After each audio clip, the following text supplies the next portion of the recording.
आज चुपके चुपके बिना अपनी सहेलियों को बताए कि केवल हम ही कृष्ण के पास जाएंगी, कृष्ण ने केवल हमको इशारा करने के लिए वो बंसी बजाई है, अपनी सहेलियों को नहीं बताया।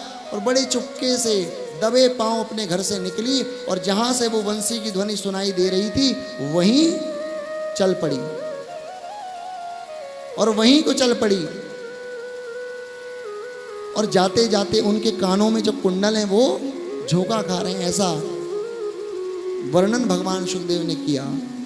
इतने वेग से जा रही हैं कि कानों के कुंडल भी उनके हिल रहे हैं। निशम्य गीतम तदनंग वर्धनम ब्रजस्त्रियः कृष्ण गृहीत मानसा आजगमुरन्योन्यमलक्षितोद्यमा स यत्र कांतो जवलोलकुंडला। जो गोपी उस समय जिस कार्य में नियुक्त थी वो उसी तरह उस कार्य को छोड़ करके उस वंशी की ध्वनि को सुनने के लिए जहां से भगवान ने वंशी बजाई वहीं को चल पड़ी। कुछ जो गोपियां गाय का दोहन कर रही थी, दूध दो रही थी, वो दोहनी छोड़ करके, वो पात्र छोड़ करके जिसमें गाय का दूध दुहा जा रहा था वैसे ही निकल गई। दुहंत्यो भी ययो काश्चित दोहम हित्वा समुत्सुका पयोधिशत संयाम अनुद्वास्या परु। जो गोपियां भोजन परोस रही थी वो भोजन परोसना छोड़ करके उसी अवस्था में भाग पड़ी।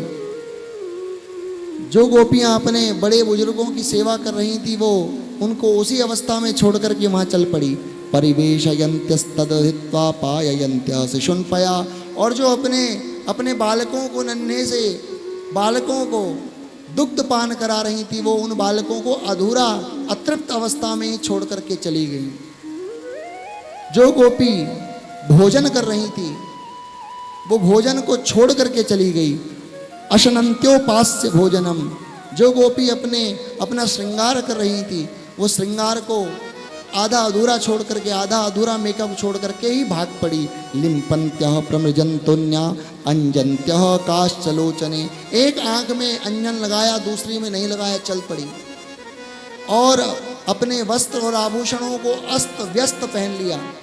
कहीं का आभूषण कहीं, नाक में जो पहना जाता है वो कानों में पहन लिया, कानों के कुंडलों को नाक में धारण कर लिया, गले के हार को कमरबंद समझ करके कटी भाग में पहन लिया और कटी प्रदेश के भाग को अपने गले में धारण कर लिया।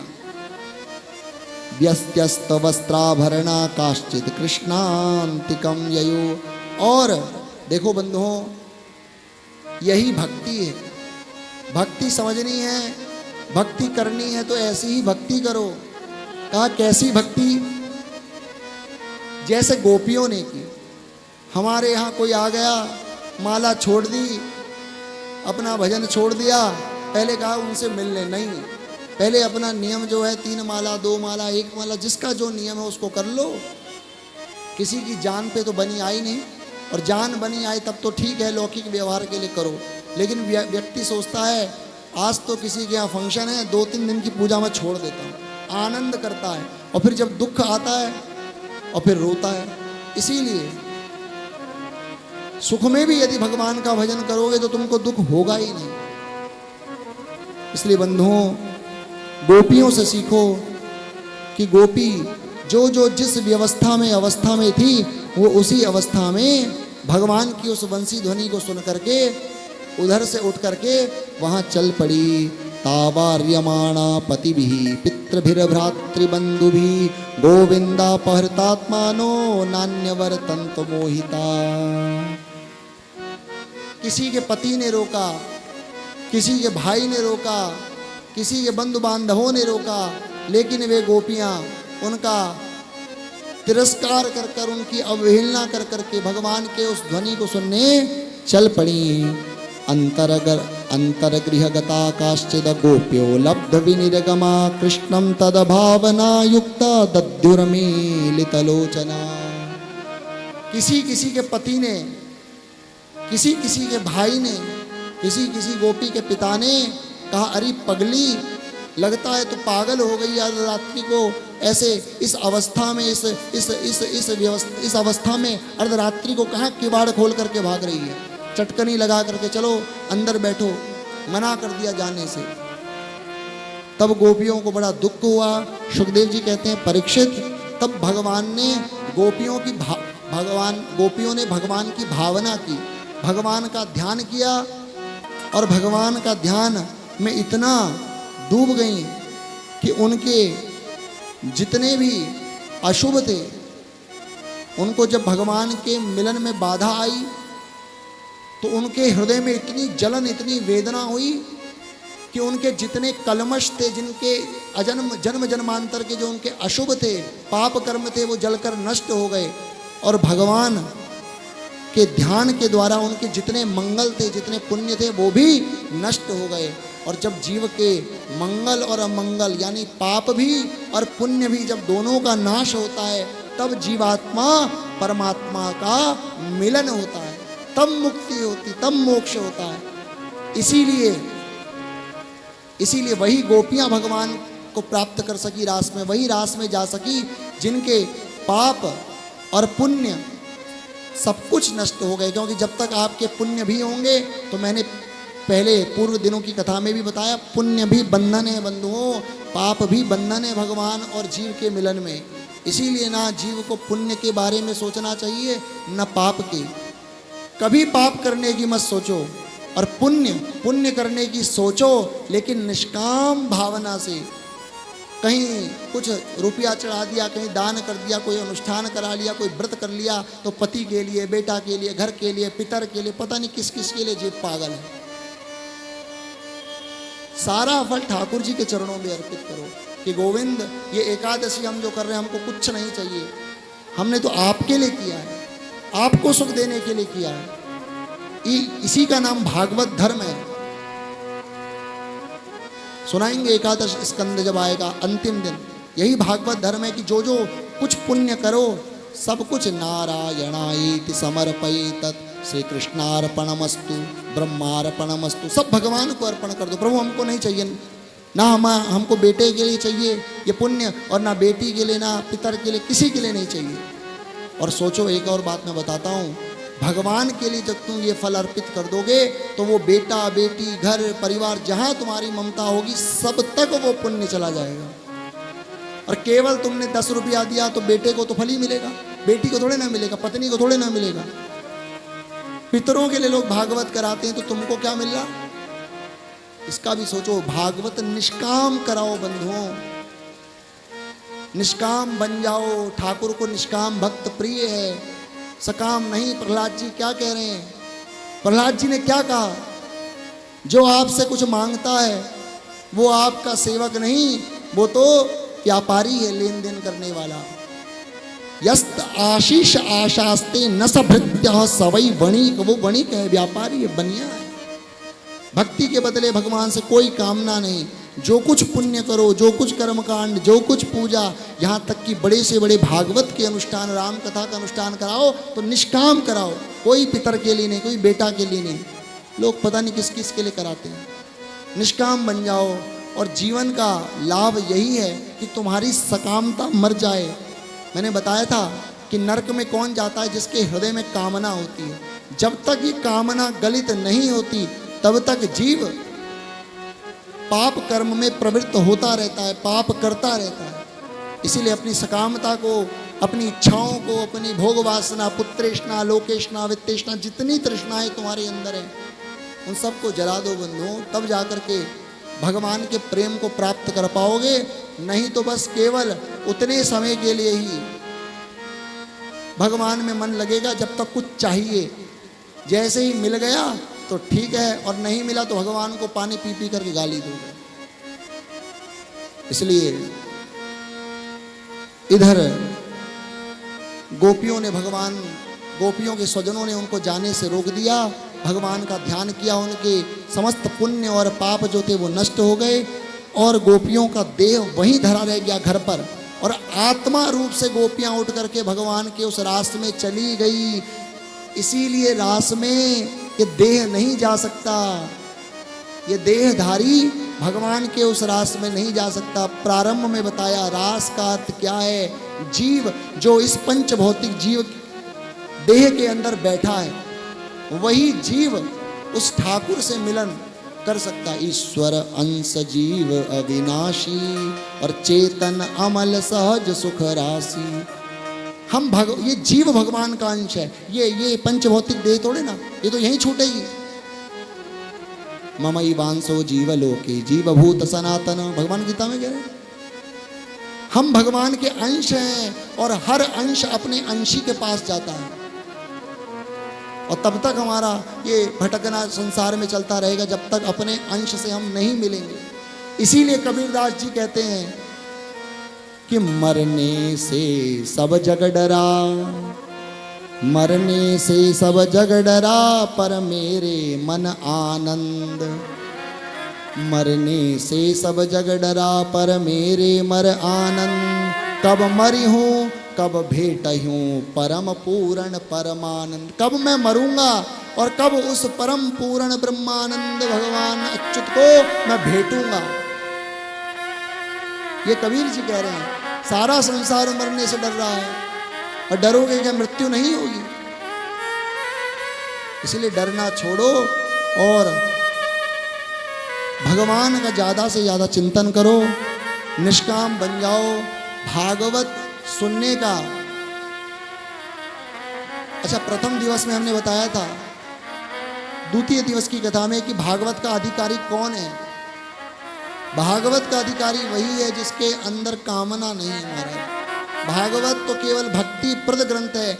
अन्य पुराणों में बड़ा कपट, बड़ी मिलावट व्यास जी ने मिलाई, तभी तो व्यास जी को 17 पुराण लिख दिए, लेकिन मन में असंतोष ही रहा, अशांति रही। और भागवत को जब लिखा तब जाकर के व्यास जी ने कहा अब मैं अपनी लेखनी को विश्राम देता हूँ। फिर कुछ नहीं लिखा, फिर भजन किया भगवान का व्यास भगवान ने।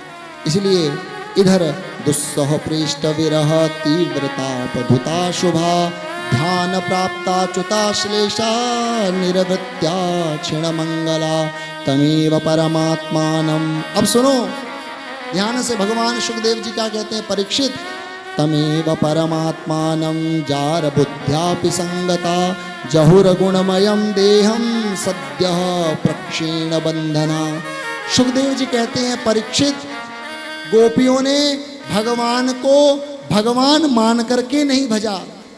वो तो भगवान को अपना प्रियतम, भगवान को अपना कांत, जार पुरुष, पर पुरुष भाव से भगवान से प्रेम करती थी। उन्होंने भगवान की भगवान मान करके आराधना नहीं की, तो भी उनको भगवान मिल गए। अब तो महाराज परीक्षित को संशय हो गया और कहा कि वो भगवान जो आत्मा राम है, जिसको किसी की उपेक्षा नहीं। अब तो राजा परीक्षित को बड़ा संशय हुआ और कहा कि जो गोपियां भगवान को ब्रह्म भाव, परमात्मा भाव से नहीं बसती, केवल पर पुरुष जार भाव से बसती है, उनको भगवान कैसे मिल गए। कृष्णम विदुः परम कांतम नातु ब्रह्मतया मुने, गुण प्रवाहो परमस्तासाम गुण धियाम कथम।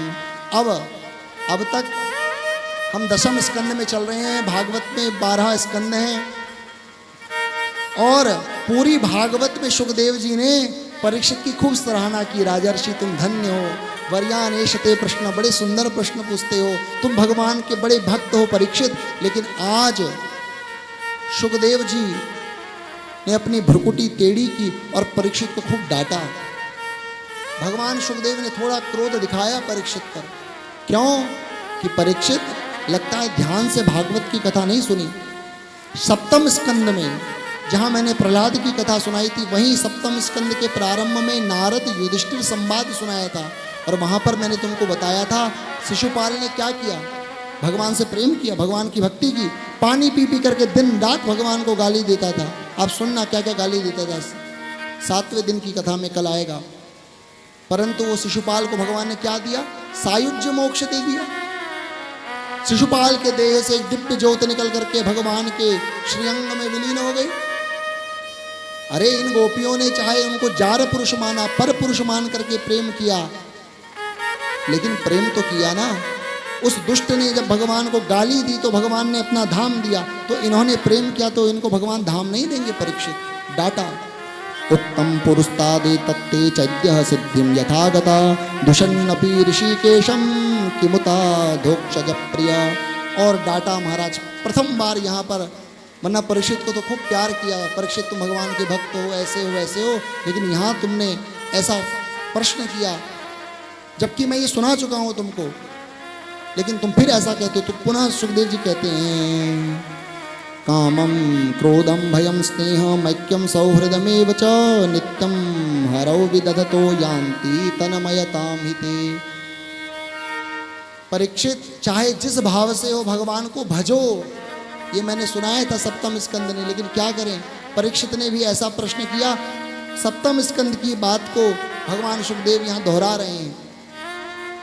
परीक्षित, चाहे जैसे हो, किसी कामना से, क्रोध से, भय से, स्नेह से, राग से, अनुराग से, चाहे जैसे हो, भगवान का भजन करो। बस भगवान में मन तन्मय होना चाहिए।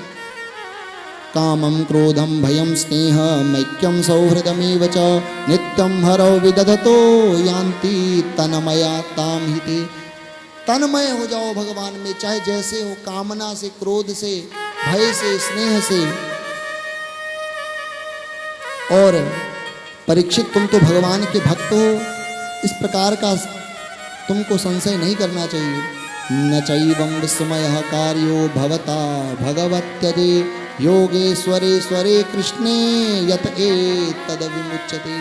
और फिर कृष्ण तो योगेश्वरों के भी योगेश्वर हैं। परीक्षित, तुम तो कृष्ण के बड़े भक्त हो और इस प्रकार का तुम भगवान कृष्ण पे संशय करते। और फिर जब वे गोपियाँ अपने घर द्वार को छोड़कर रात्रि के समय भगवान की उस वेणु को सुन करके यमुना पर इकट्ठी हो गईं, तब भगवान ने गोपियों का स्वागत किया। स्वागतम वो महाभागा प्रियम किम करवाणी बह व्रजस्यानामयं कच्चित् ब्रूता गमन कारणम।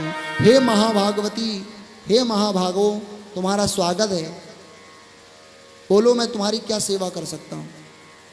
इस रात्रि को तुम क्यों आई हो, तुम्हारे आने का क्या कारण है। ब्रूता गमन कारणम, ब्रूत मुझसे कहो तुम्हारे आगमन का क्या कारण है, इतनी रात्रि में तुम क्यों आई। अब भगवान ने गोपियों से कहा कि गोपियों, लगता है कि तुम गोपियों इस रात्रि को तुमको भय नहीं लगता। इस रात्रि में इतने भयंकर वृंदावन के जंगलों में हिंसक पशु हैं, जीव हैं, तुमको उनसे भय नहीं लगता। रजन्येषा घोर रूपा घोर सत्व निषेविता प्रतीयात ब्रजम नेह स्थेयम स्त्रिभी सुमध्यमा। अरे गोपियों, तुम्हारे माता पिता, बंधु बांधव, तुम्हारे भाई तुम्हारे लिए आतुर होंगे, व्याकुल होंगे। तुम जाओ, वो तुमको नहीं पाएंगे रात्रि में, तो वो चिंता कर रहे होंगे। गोपियों, जाओ और वापस अपने घर को लौट जाओ।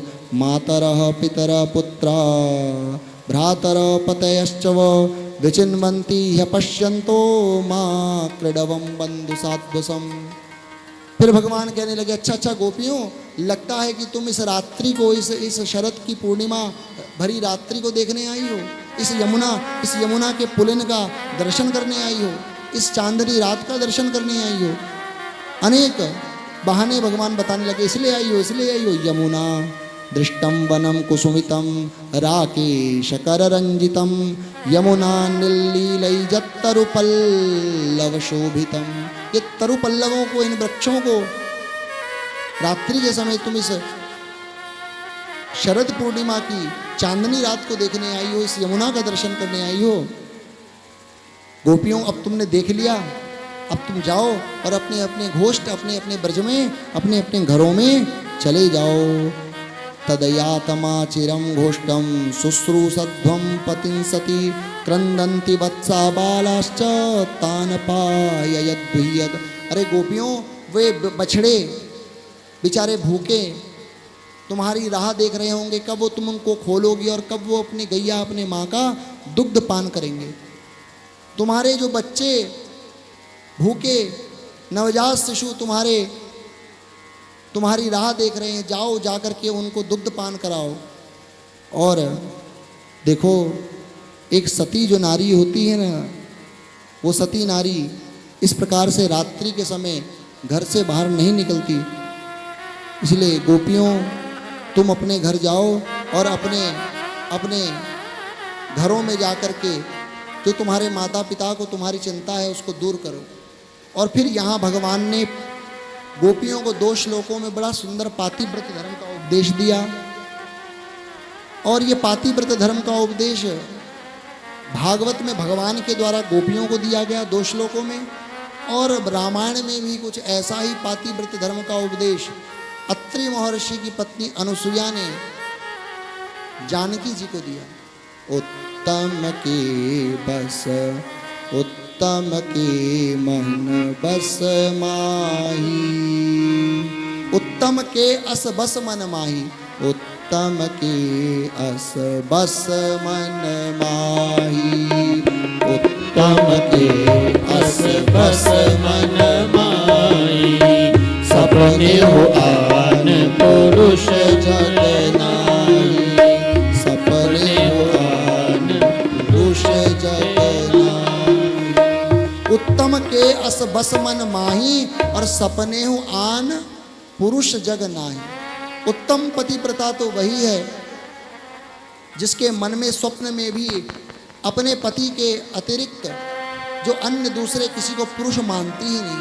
उसकी दृष्टि में यदि कोई एकमात्र पुरुष है तो उसके पति हैं, बाकी उसके लिए सब स्त्री ही हैं। और जो मध्यम पतिव्रता है वो अन्य पुरुषों पर बेटा और भाई और अन्य पिता आदि की बुद्धि रखती है। आजकल यदि मध्यम पतिव्रता भी हो जाए तो भी उत्तम की तो बड़ी कलयुग में दुर्लभ है, लेकिन मध्यम भी हो जाए, और मध्यम तो छोड़ो, जो अधम से अधम पतिव्रता है वो भी हो जाए तो भी श्रेष्ठ है। और अधम पतिव्रता कौन है? थर्ड क्वालिटी की पतिव्रता कहा जिसके मन में संसार के प्रति लोक लज्जा है कि अरे लोग क्या कहेंगे, कहीं वो पर पुरुष का संग करेगी, उनके साथ पकड़ी गई तो उसने अपने हृदय में उस पाप को छिपा रखा है। गलत नहीं है, इधर उधर नहीं है, बची है, पतिव्रता है, लेकिन मन में कुछ पाप है। इतना भी कलयुग में यदि कोई हो जाए तो भी धन्य है। लेकिन आज महाराज क्या है आप लोग जानते हैं, इधर भगवान ने जिस पातिव्रत धर्म का उपदेश गोपियों को किया, भगवान कहते हैं गोपियों देखो पत्नी का धर्म क्या होता है। पत्नी का धर्म यही होता है कि अपने भर्तु अपने स्वामी की सेवा करे, और केवल अपने पति की नहीं, अपने पति के जो सगे संबंधी हैं, जेठ देवर आदि आदि उनकी भी सेवा करे। केवल इतना ही नहीं, अपने प्रजा अर्थात अपने बेटा बेटी का भी भरण पोषण लालन पालन करे। ये एक पतिव्रता का धर्म है गोपियों। भर्तुः शुश्रूषणं स्त्रीणां परो धर्मो ह्यमायया तदबंधूनां च कल्याण्य प्रजानां चाणुपोषणम। और गोपियों पति चाहे जैसा हो कभी उसका त्याग मत करो। चाहे पति दुशील हो, उसका शील अच्छा ना हो, वो सुंदर ना हो, वो अभागा हो अर्थात उसका भाग अच्छा ना हो, पति चाहे वृद्ध हो, बूढ़ा हो, निर्धन हो, रोगी हो, जड़ यानी थोड़ा मूर्ख हो, कभी भी एक पतिव्रता नारी को अपने पति का त्याग गोपियों नहीं करना चाहिए। दुशीलो दुर्भगो वृद्धो जडोरो क्यधनोऽपि वा पतिभिः स्त्रीभिर्नहातव्यो लोके पशुभिरपातकी। केवल यदि पति पातकी है और भगवान का भजन करने से तुमको रोक रहा है, पहले तो कोशिश करो जैसे तैसे करके घर में रह करके ही भगवान का भजन करो, छिप करके करो। परंतु जब बहुत ज़्यादा हो जाए, अब तुम्हारे अंदर सहने की क्षमता खत्म, और भगवान में यदि वो बहुत बड़ी बाधा है, अब तो महाराज भजन होता ही नहीं है, तब जाकर के भगवान ने कहा उस पति से पत्नी चाहे तो दूरी बना सकती है, लेकिन तलाक नाम का तो शब्द हमारे सनातन धर्म में है ही नहीं। ये तलाक जो है उर्दू शब्द है, ये मुल्ला मौलवियों का शब्द है, और उनमें होता है वो तो बहन से भी विवाह कर लेते हैं गधे।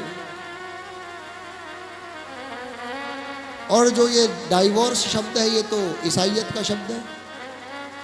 इसलिए बंधुओं, हमारे यहाँ ये हो सकता है कि पति पत्नी में यदि भयंकर क्लेश उत्पात है तो वो दूरी बना करके अलग रहें, लेकिन यदि उनके मन में विचार आ गया इसी स्त्री के मन में कि अब तो मैं किसी जार पुरुष से विवाह कर लूँगी, तो महाराज फिर वो पत्नी नरकगामी होती है।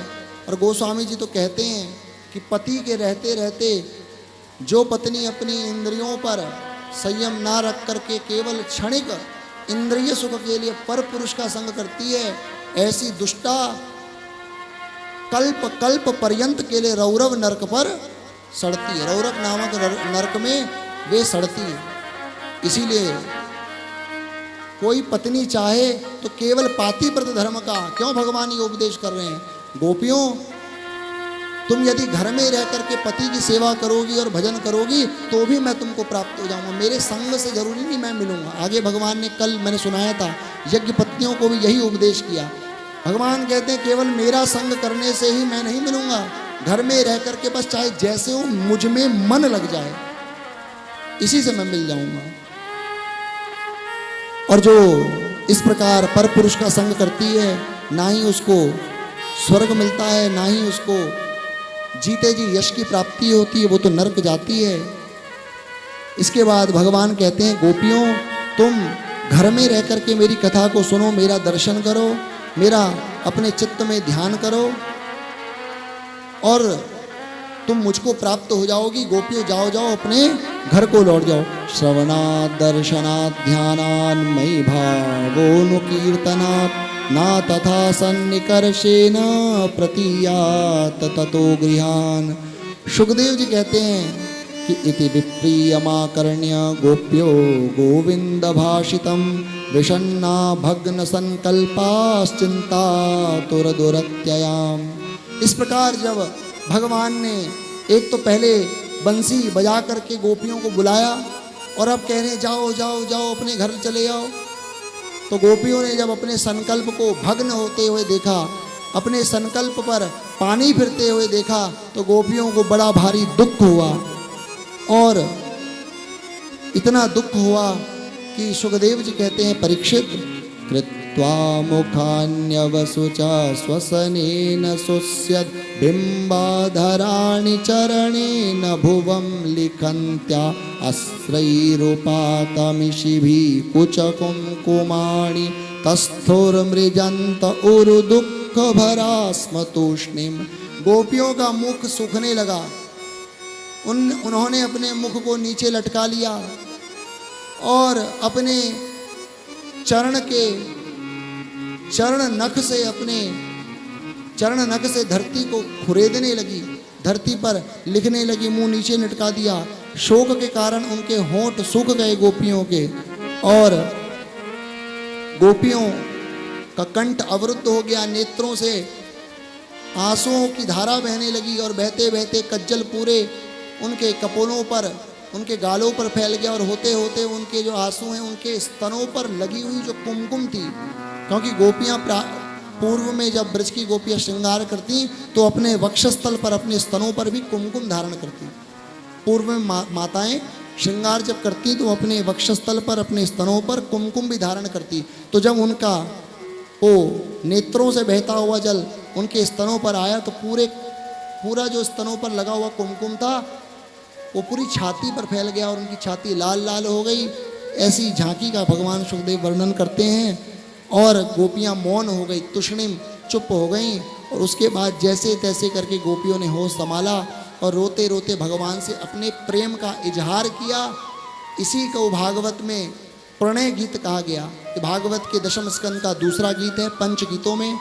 आइए, इतना समय नहीं कि इसका विस्तार करूंगा, कुछ श्लोकों का विस्तार करूंगा क्योंकि बहुत लंबा भागना है, भगवान का विवाह कराना है। गोपियां कहती हैं मयिवं विभोरति भवान् गदितुं नृशंसं संत्यज्य सर्व विषयांस्तव पादमूलं भक्ता भजस्व दुर्वाग्रहमात्यजस्मान् देवो यथाधिपुरुषो भजते मुमुक्षुन् यत्पत्यपत्य नित्यसुहृदा मनोवृत्तिरङ्ग स्त्रीणां स्वधर्म इति धर्मविदा त्वयोक्तम् अस्त्वेवमेतदुपदेशपदे त्वयीशे प्रेष्टो भवांस्तनुभृतां किल बन्धुरात्मा चित्तं सुखेन भवता परितं गृहेषु यन्निरविशत्युत्करावपि गृहकृत्ये पादौ पदं न चलतस्तव पादमूलात् यामः कथं ब्रजमथो करवाम किं वा सिञ्चाङ्गनस्त्वदधरामृतपूरकेण हासावलोककलगीतजहृच्छयाग्निं नो चेद्वयं विरहा जगन्युक्तदेहा ध्यानेन याम पदयो पदवीं सखेति व्यक्तं भवान् ब्रजभयार्तिहरो विजातो देवो यथादिपुरुषासुरगोप्तगोप्ता तन्नो निदेहि करपङ्कजमार्तबन्धो तप्तस्तनेषु च शिरसु च किंकरीणाम। गोपियाँ कहती हैं कि प्रभु आप इस प्रकार हमारा कठोर हृदय रख करके, कठोर बन करके हमारा त्याग मत कीजिए। प्रभु जैसे भगवान हमने आपके लिए अपने घर परिवार को त्याग दिया, और प्रभु मोक्ष की लालसा रखने वाले जीव को जैसे भगवान आप नारायण अपना लेते हैं, ऐसे आप हमारा त्याग मत कीजिए, हमें अपना लीजिए। और प्रभु आप हमको बड़ा भारी पातिव्रत धर्म का उपदेश करते हैं कि पतिव्रता नारी का ये धर्म होना चाहिए, उसको ऐसा करना चाहिए। तो सुनो प्रभु, गोपियाँ कहती हैं कि प्रभु आप एक बात बताओ, जो हमारे पति हैं उनके हृदय में कौन बैठा है? तो भगवान ने कहा मैं ही बैठा हूँ। ईश्वरः सर्वभूतानां हृदयेर्जुन तिष्ठति। अर्जुन सबके हृदय में मैं ही बैठा हूँ। तो प्रभु यदि आप हमारे पतियों के हृदय से निकल करके चले गए तो क्या हमारे पति रहेंगे? वो तो मुर्दे हो जाएंगे। इसलिए प्रभु आप ही पति रूप से हमारे पति के देह में, हृदय में विद्यमान हैं। इसलिए प्रभु अब आप ही बताओ, आप तो जगतपति हैं, लोकपति हैं। इसीलिए भगवान आपकी सेवा करने से हमें अपने पति की सेवा का लाभ प्राप्त हो जाएगा। जरा समझो, देखो भगवान की यदि आपने भक्ति कर ली, भगवान को यदि आपने संतुष्ट कर लिया, तो महाराज फिर क्या माता, क्या पिता, क्या गुरु, आप तो समस्त जीव के ऋणों से ओऋण अपने आप हो जाओगे। कल हम इसका उत्तर देंगे, अभी इतना समय नहीं, ये सब कल समझाएंगे कि जो भगवान की भक्ति कर लेता है, जो भगवान के भजन में लग गया, तो महाराज फिर उस पर किसी का भी ऋण नहीं लेता, वो समस्त ऋण से ओऋण हो जाता है। ये सब कल के प्रसंग में बताएंगे। और आगे गोपियाँ कहती प्रभु हमारा चित्त तो आप ले गए, आपने हमारे चित्त को चुरा लिया, और तब से हमारे हाथ घर के काम धंधों में, गृह कार्यों में नहीं लगते। और प्रभु अब आप कह रहे हैं कि जाओ जाओ, लौट जाओ, ब्रज में वापस चली जाओ।